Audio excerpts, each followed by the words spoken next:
In this video, I'm going to show you the entire process that I go through to make a YouTube video from start to finish. And along the process, I'm going to be sharing with you some of the steps that nobody ever really talks about when it comes to making YouTube videos. I've been creating YouTube videos for over 5 years now, and our agency, our YouTube production agency, publishes over 50 YouTube videos a month for our clients. So we've really streamlined this process, not only for myself, but for my clients. So I'm here to show you how you can create a YouTube video from scratch. I will address how long is it going to take me to create a YouTube video from start to finish? And it's probably not the answer that you want because it's going to vary. In fact, I found an article recently in Medium that said the reported range for the time taken to make a YouTube video was from 200 to 300 hours. The average time reported was around 7 hours for 1 to 5 minutes of video. Now, before that scares you off, there are definitely some hacks, some tips, some tricks on how to make this process quicker. In fact, another interesting find in that Medium article was the more subscribers the creator had, the longer it took that creator to make a video. This is because the creator felt more compelled to offer better experiences to committed subscribers. The article goes on to say,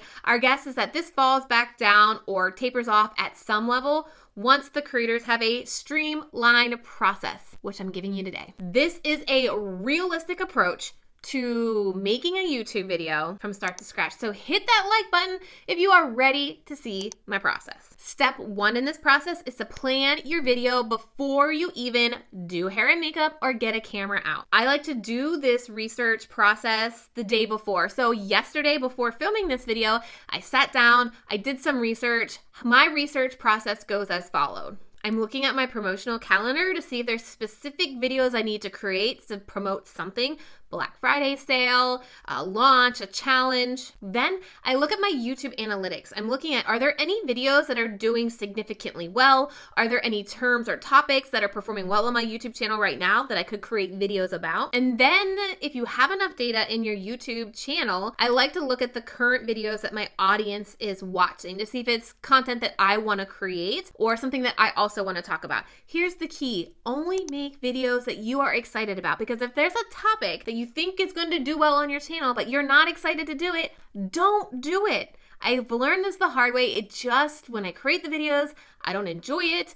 My audience can tell that I don't enjoy it, and I just don't have as much video pizzazz when I do videos I don't want to do. Now remember, we're still in this planning phase, this very first step, and that was all the research that I did. Okay, so once I got a good idea of all of these video topics based on what's going well on YouTube or on my channel, I like to pick a theme for the entire month. I like to plan my content a month at a time. I did an entire video on it. I will link to it right up here. You can watch it after this video, but it really goes into detail on how I plan out all my content. Once I have that theme, then I start figuring out the topics that I want to do and what is the best direction to take those videos. For example, if I'm going to do a video on how I would start a business in 2022, that may not be the best way to position that video. Maybe after I do a little bit of research on YouTube, I determine that it would probably be better if I position that video as biggest mistakes I've made in my business that cost me thousands of dollars. That might be a better position or a better take on that video. The content's probably going to be pretty similar, but it's just the way that I'm delivering that content to set it up for success over on YouTube. Now, the best thing that you can do during this research phase, if you tend to go down a rabbit hole, is to set a timer. 30 to 45 minutes per video. Set that timer, do your research. When that timer dings, you're done researching, because you can literally get into a research rabbit hole. I have seen many people do it. And so just set a timer, do your research, that's good enough, move on. Now, once I've really determined the direction I'm going to take this video, I'm going to pick the title I want this video to have before I've even scripted it. I'm going to pick the creative direction for the thumbnail, again, before I've even written any content for it. Then I am going to script my videos. I have a couple videos on my channel here about scripting, and I will link to them right up here. They'll be in the description box for you to watch as well. But the key to remember here in scripting is you've got to find what's best for you. I know I cannot script my videos word for word and do well when I turn the camera on. I get too wrapped up. I get too perfection minded to say everything I wrote in that script word for word. It takes out my personality, it stresses me out, and it takes me a heck of a lot longer to film a video when I have everything written word for word. So Just like with this video, I will literally show the script that I have on my screen right now for you to see. I have bullet points that I know that I want to hit and talk about so that my video has a direction. That's why I like to call this my video game plan instead of a script, because it gives me a game plan for this video so that I know I can sit down, bang out the content that I need to, stay on task, and not miss anything that I wanted to talk about. The two things that I will script word for word is the hook of this video, because I really want to grab you in. I've got 2 to 5 seconds for you to decide whether you're going to keep watching or not. So I do spend time really scripting word for word the hook of my content and then the call to action, because that part is just as important as the hook. Because after you've watched this video, I need you to do something, whether that's watch more YouTube videos or get on my email list, sign up for my lead magnet, apply to work with me, right? So those are the two pieces that I really script word for word. And then the rest of this is just bullet points. I'm also not memorizing this as well. I will look over at my script, be like, okay, Trina, you're getting a little bit long here. I know that I need to talk about this next thing yet. And so we got to wrap this up because we're getting a little wordy. So I'm literally looking over there. I will pause, come back here, deliver a couple lines, pause, look at my script again. And so again, this just gives me more freedom to be me and show my personality instead of getting wrapped up reading things word for word. I will tell you, there are times where I'm repeating the script over and over again until I get it right. Then my wonderful video editor, Annabelle, is going to edit those out. She's probably going to pick the last take that I did, because usually the last take is the best one. And we're going to cut out all those other things. So don't think that I'm just sitting down here recording this, bam, perfectly, one take wonder. Not happening. It takes me about 20 to 30 minutes to film a 10-minute YouTube video. The last thing that I want to share about your script is also thinking about angles or shots for your video. Talking heads are super easy to do, and I do them a lot, but one thing that I am challenging myself moving forward in the year to come is in my process, my making a YouTube video process, is changing up the scene a little bit. Kind of like this video. You're gonna see in the next scene how I do my hair and makeup, and you're also gonna see a couple other scenes throughout this video as well, as I try to change the viewing experience you have here on my channel. In fact, I literally just turned my camera just slightly at the beginning of this step. So again, you got a different angle to keep you more engaged. So as you are planning out your script, you do want to think about maybe,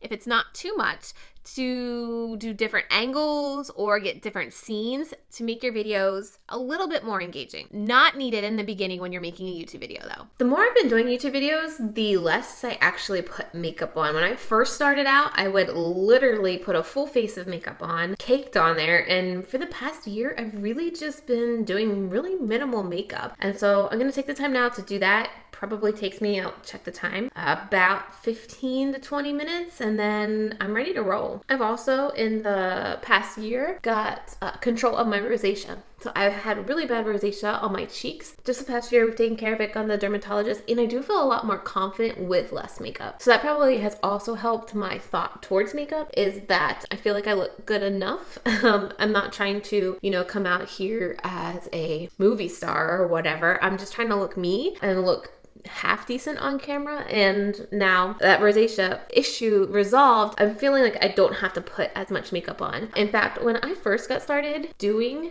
videos, my very first batch day, I took all of my makeup off for every single video and started fresh. You do not have to do that.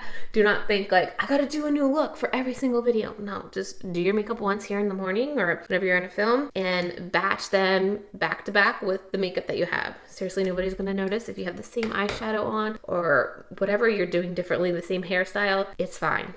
Just do it. Does anybody else make like total messes under their eyes with mascara? Or is that just me? But honestly, once I'm done cleaning up this mascara mess, that is it. That's all I do for makeup. It took me about 10 minutes. I started around 8:30. I think it's 8:42, so 12 minutes. The next step is hair. And generally, I would just go with my hair straight, but we're working on 3-day hair here. I haven't washed it in 3 days. So I'm gonna use a curling wand to just, give it a little bit of life, clean up this eye mess, and then we're gonna go set up the equipment. Okay, so we're all done. Now the hair does take probably just as much as the makeup. So all in all, it's 8:50 right now, about 20 minutes to do all of this. And ideally, I would shoot anywhere between 2 to 4 videos with this hair and makeup. Today's a little bit different of a situation. I'm just trying to get one done to my video editor, but 20 minutes once a month, not too bad, possibly doable. So the next step is to get my room ready. And ideally, I like to have my equipment put away. I have a closet right here, but that normally doesn't happen. So I'm gonna run through all the equipment that I use and then how I set this up. But the first thing that I wanna do before we continue this video is lay some blankets and pillows down. If you noticed in the last scene, when I was in my bathroom, it was very echoey, and that's because we have tile floors in that bathroom. And in here, we have something similar. There is a carpet, a rug back there, but by just throwing blankets and pillows, it's really gonna help the audio in your video. So let me do that real quick so you can hear the difference. Also, you're getting a sneak peek into my life. I am not as organized here at home as I am in my business and with my YouTube workflow. Okay, maybe you can tell the difference, but the audio sounds much better. I can even hear myself how better the audio is just by taking a extra comforter that we have, a fleece blanket, and 2 pillows, laying it on the floor. So that's something super easy that you can do when you're gonna film just to make your audio quality sound better. Let's first start with the camera. What's really cool for this video, I'm shooting the entire thing on my cell phone to show you that it's totally possible.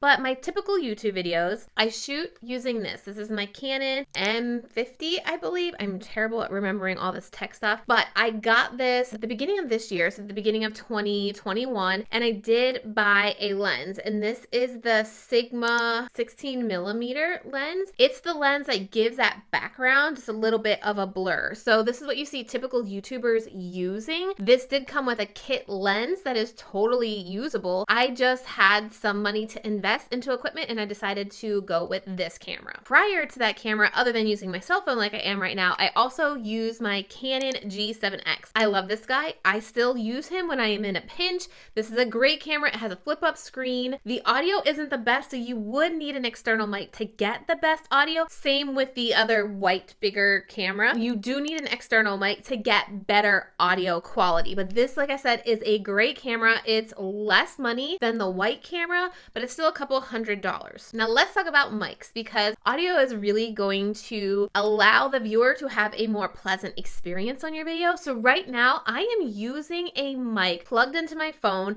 from LumeCube. So I'll link the kit that I'm actually using right now for LumeCube. It comes with a tripod, it comes with a little light up top, and also a microphone. That's the mic I'm using right now. I don't love it, but it's totally doable. For all my other YouTube videos, I've used this Blue Yeti microphone for years. I love this guy because not only is it great for YouTube videos, it's great for podcast episodes, whether you have a podcast or you're being interviewed on a podcast, and it's great for voiceovers. It's great for course creation if you're creating courses. This has been through thick and thin. Unfortunately, my child has decided to play with this little knob right here and it doesn't work as well. So we do have a new one on the way to the house being delivered. There is another mic that you will see right back here. Let me grab it. You'll see this guy, this microphone. I got that for podcasting. My podcast editor said to try this one out. I do like it. The problem is when I'm moving around with my YouTube videos like this, I don't really like the microphone in my frame, like in this box right here. Like you can't see the microphone I'm using right now. So I don't love this guy with this arm, because to get the best audio, it has to be really close to your mouth. So that's why I also bought another Blue Yeti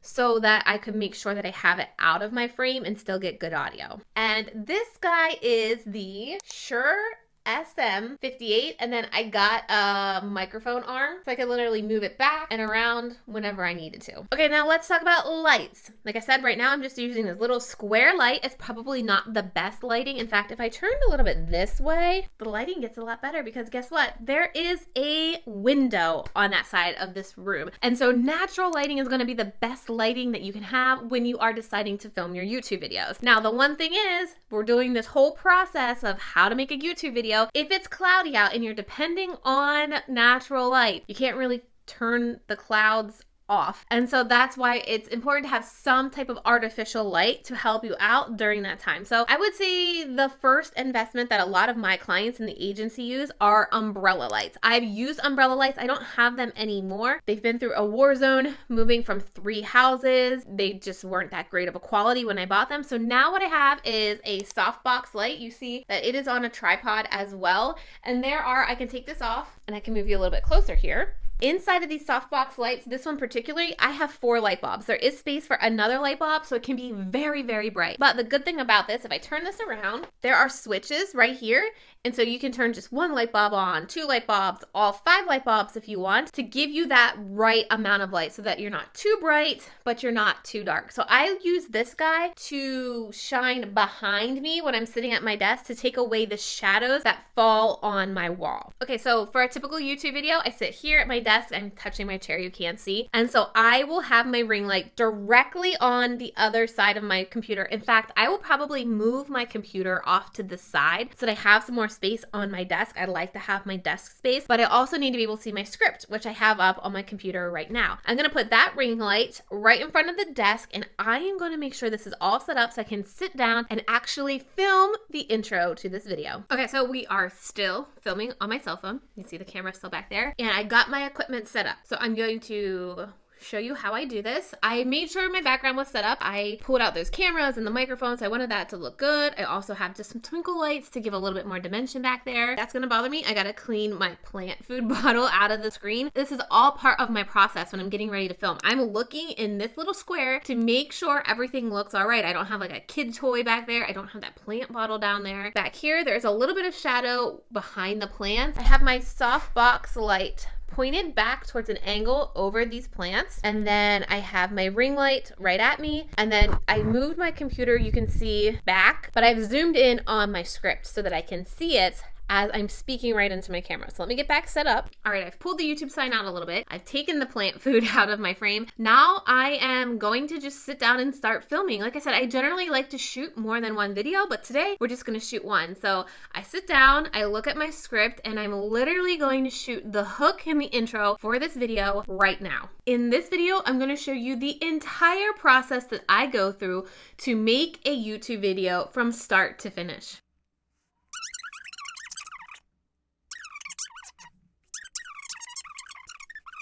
Okay, we planned the video. We scripted out the content. We got the title. We got the thumbnail idea. We did hair and makeup. We set up all the equipment. We even shot the video. What's next after you film the video in this YouTube creation process? Real quick though, I want to share something with you. Yes, this process, there's a lot involved with it, right? But what happens is YouTube videos are basically like an investment into content. So as opposed to like podcasts or Instagram or Facebook, YouTube videos actually live pretty long. I have videos from 4 years ago that still get views, that still drive me leads, that still grow my email list. Whereas podcasts and Instagram, stories, posts, reels, they don't have that kind of lifespan. So while you are putting more time into these videos, you're actually getting more bang for your buck because they live longer. They're searchable content. You're gonna show up in search when your audience needs you the most. We've gone over a lot, and there's still one last piece of this process that I want to share with you when it comes to making YouTube videos, but I want you to understand that I get this process is long, but it's worth it in the end, and I promise it gets easier. There's ways to systemize things, there's way to template things. These are all things that I talk about in my program, Video Strategy Academy, but just hear me out on this. YouTube is worth it. Okay, so video is filmed. These are the extras that you need to think about before you wipe off all this makeup. You want to make sure you're getting thumbnail photos. It is very hard to grab a screenshot from your video if you're not actually posing for a thumbnail photo. So that's why I say it's really important to have that photo idea or that thumbnail idea before you turn the camera on so that you know you get it. And then make yourself a checklist or a reminder to get that thumbnail at the end of your video, because I've forgotten quite a few times before, and all I literally do is turn my camera on self-timer and do a couple poses. You could also do this while your camera is running and then get screenshots. So my camera can run and I can do this pose, and then we would take a screenshot. Or maybe I would do this pose and then we would take a screenshot. But you need to remember to get these thumbnails because thumbnails are so critical in getting your people to watch your videos. Totally another video we can talk about on another day. You may also want to think about batching Instagram stories this day too. So something that I do is once I shoot the video, I get my thumbnail is I'll grab my phone and I will shoot about 4 to 5 Instagram stories promoting the content that I'm talking about.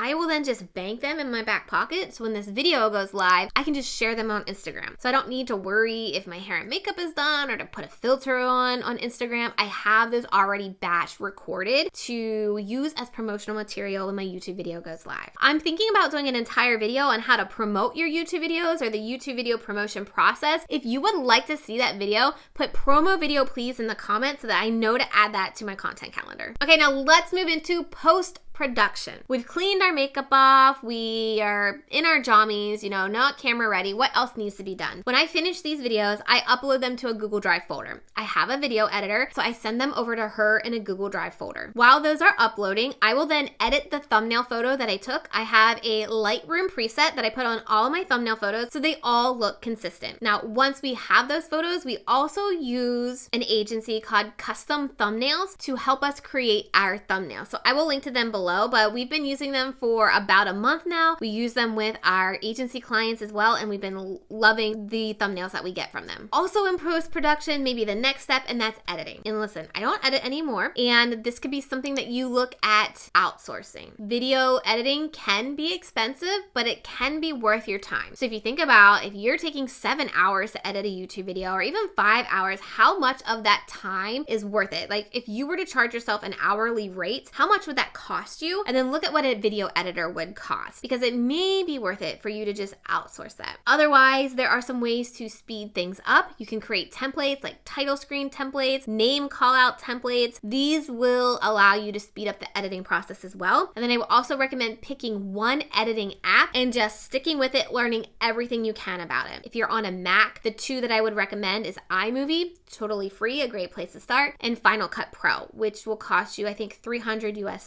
If you are on a PC, Camtasia is great. Adobe Premiere Pro is a great option. It is a little bit harder to use and has a bigger learning curve. My video editor uses Premiere Pro. So just look at an editing software and then learn everything about it. All right, your video is edited. It's ready to go up to YouTube. There is an entire process for uploading YouTube videos. In fact, this is where I start. My description box is already filled out, not specifically for this video, but I do have description box defaults. So in these defaults, I already have my lead magnet. I have some videos for them to watch next. I have links to additional assets that I have available. If you have not done this, I'm going to blow your mind and show you how to add upload defaults.